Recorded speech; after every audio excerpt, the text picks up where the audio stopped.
कोई बर्बादा मिले तेरी दया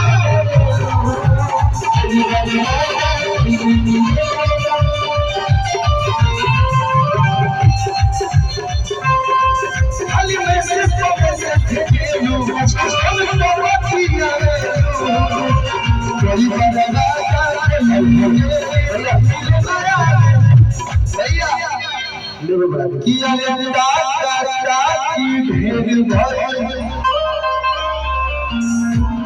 अब लड़के पूर्वों को नहीं रह गए हैं बहुत दिन तुम बधाई लेकिन आप भूले या तो पूर्व मोहम्मद से सरकार आ जाओ किया